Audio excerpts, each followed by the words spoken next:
जय हो परम सत्य की। इस संसार में जो भी व्यक्ति है वह हर चीज जीत भी लेता है। पद, प्रतिष्ठा, मान सम्मान, जमीन जायदाद, लड़ाई झगड़ा सब चीज जीत ले, चलिए मान भी लेता हूँ। लेकिन एक जगह आ करके उसे हारना ही पड़ता है, वह है मृत्यु। काल जो है हर एक जीव को अपने पंजे में रखा हुआ है। आप चाहे कितना भी बड़े सपने से अपने सपने को पूरा कर ले, कितना भी धन दौलत कमा ले, कितना भी आप युद्ध भी जीत लें, तो भी आपको काल जो है दबोच लेगा। अर्थात आप मृत्यु के पंजे में हर जीव है। अब ऐसा रहस्य क्या है जो इसके पार लेके जाए? क्या ऐसा कोई ज्ञान है या रहस्य है जहाँ पे मृत्यु आपको छू भी ना पाए? एक तरह से अमरता का ज्ञान जो भगवान शिव ने माता पार्वती को भी बताया था। और इस ज्ञान को अगर आप जान जाएंगे तो यूँ मानिए आप एक तरह से अमर ही हो जाएंगे। जब तक चाहेंगे तब तक आप शरीर में भी यहाँ इस पृथ्वी के अंदर रहेंगे ही रहेंगे। लेकिन उसके लिए सबसे पहले आपको होना पड़ेगा आत्मज्ञान। जब आपको आत्मज्ञान होगा या फिर सत्य का ज्ञान होगा, तब आप इस चीज़ को जान पाएंगे कि आप शरीर नहीं हैं। और जब आप शरीर नहीं हैं तो शरीर को अलग करके देखना शुरू कर देंगे। तो आप यह बात को स्पष्ट रूप से समझ जाएंगे कि मृत्यु जो होती है वह शरीर की ही होती है। लेकिन उस समय भी जब आपको यह अनुभव हो जाएगा आत्मज्ञान या फिर सत्य का ज्ञान का, तब आपको यह चीज़ पूर्ण रूप से दृष्टिगत होगा कि आप जब तक शरीर में चाहें तब तक रह सकते हैं। उस समय आप डायरेक्ट काल से ऊपर निकल जाएंगे। महाकाल के जो आयाम है, महाकाल की जो अवस्था है, उस अवस्था में आपकी पहुंच बन जाएगी। और उस अवस्था में जो काल होता है, जो मृत्यु होता है, जो मृत्यु का देवता होता है, वह भी आपको आपकी मर्जी के बिना छू नहीं सकता। अगर मृत्यु को आना भी होगा तो आपकी परमिशन लेकर के आना होगा। वह पूछेगा पहले आपको जाना है कि नहीं। और इतिहास में ऐसा हुआ भी है। जब तक आप बोलोगे कि मुझे अभी 10 साल और जीवित रहना है या फिर 20 साल और इस युग में इस कलयुग को भोगना है, तब तक आप रह सकते हैं।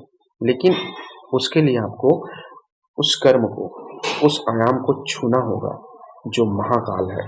लेकिन उसके लिए आपको प्रोसेस से गुजरना होगा। देखिए, सबसे पहले तो ये समझिए कि जो भी चीज़ है, जो भी लेन देन है और जो भी व्यवहार है आपका, वही सबसे इम्पोर्टेंट है। और उसी के आधार पे आप उस अवस्था को, उस आयाम को छू सकते हैं। कौन से आयाम को? जिसे मैं महाकाल का आयाम कहता हूँ। कर्म ही एकमात्र रास्ता है। कर्म करके ही आप पूर्ण रूप से उस जगह पे पहुंच सकते हैं। तो करेंगे कैसे और क्या कर्म करेंगे? सबसे अहम चीज अब जानने की जो है वह है कि सबसे पहले तो आपको ऐसा कर्म करना ही नहीं है जो उल्टी सीधी हो, जो आपकी आयु को घटा दे। सिर्फ साफ सुथरा जीवन का रहन सहन, साफ सुथरा लेन देन, साफ सुथरा यूं बोलिए सच सच रहना है स्पष्ट रूप से। और धन के माध्यम से आप अमर हो ही नहीं सकते, असंभव है। वरना कितनों अरबपति आदमी आए हैं, उसकी आयु और कम हो गई है। आप अगर सोचेंगे आपके पास धन ज़्यादा है तो आप ज़्यादा जिएंगे, तो असंभव है।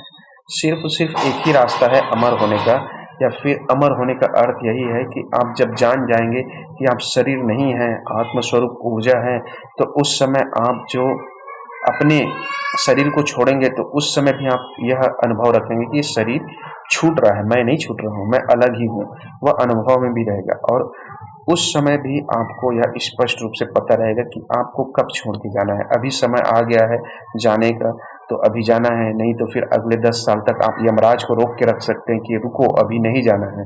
लेकिन वह तब संभव है जब आपको यह अनुभव हो, सत्य का अनुभव हो, आत्मज्ञान का अनुभव हो। जब तक आपको इस चीज का अनुभव नहीं होगा कि आप मूल रूप से शरीर नहीं हो, आप आत्मा हो, ऊर्जा हो, जिसे विज्ञान ऊर्जा कहते हैं, तब तक आपके लिए संभव नहीं है। क्योंकि तब तक आप शरीर को सुख और शरीर के हिसाब से कर्म करेंगे। शरीर का हिसाब क्या है? धन अधिक चाहिए, सुख सुविधा अधिक चाहिए, वासना को अधिक मांगता है, लालच को अधिक मांगता है। तो यह संभव नहीं है। शरीर तो उल्टा और जल्दी से जल्दी निकाल देगा इसके आयाम में अगर फंस गए तो। जब तक आप मन के आयाम से पार होकर के, शरीर के आयाम से पार होकर के सत्य के आयाम या फिर आत्मज्ञान के आयाम में नहीं पहुंचेंगे, तब तक आप महाकाल नहीं हो सकते। महाकाल होने का एकमात्र रास्ता है आत्मज्ञान। सिर्फ और सिर्फ तभी संभव है। पैसे से कोई भी संभावना नहीं है। आप कितने भी आयु जी नहीं सकते। पैसा आपको किसी भी हाल में अमर नहीं बना सकता। सिर्फ और सिर्फ इस दुनिया, इस ब्रह्मांड में जो मैंने अनुभव किया है और जो मेरे गुरु ने बताया वो यही है कि आप आत्मज्ञान से ही संभव है अमर हो सकते हैं। और वैसा कर्म आपको पूरे जीवन भर करना होगा। ऐसा नहीं है कि आप चालाकी करें या फिर वासना के लिए कर्म करें या फिर चोरी के लिए कर्म करें। कर्म सिर्फ सत्य के लिए करना होगा। ईमानदारी से सच सच में रहना होगा, सत्य के अनुसार जीना होगा। जीवन यापन आराम से, रहन सहन रूखा सूखा भी चलेगा, लेकिन काम वासना, लालच और अहंकार के लिए नहीं करना है। यह उलझा देगा और आपकी आयु को कम करके आपको जल्दी से जल्दी आपके शरीर के साथ आपका बंधन तोड़ देगा, क्योंकि यह सब जो है शत्रु है शरीर का, सत्य का शत्रु है। और इसी के आधार और इसी के कारण व्यक्ति जो है जाने अनजाने में कर्म करके अपने शरीर का विनाश कर देता है। जबकि सत्य का ज्ञान होने के बाद, आत्मज्ञान होने के बाद आप स्पष्ट हो जाएंगे, क्लियर हो जाएंगे कि इस जीवन को जब छोड़कर ही जाना है तो काहे किसी के साथ ज़्यादा शत्रुता करें, काहे मगजमारी करें। तो इन सब चीज़ों को आपको पहले आत्मज्ञान से सीखना होगा। आत्मज्ञान होने के बाद ही संभव है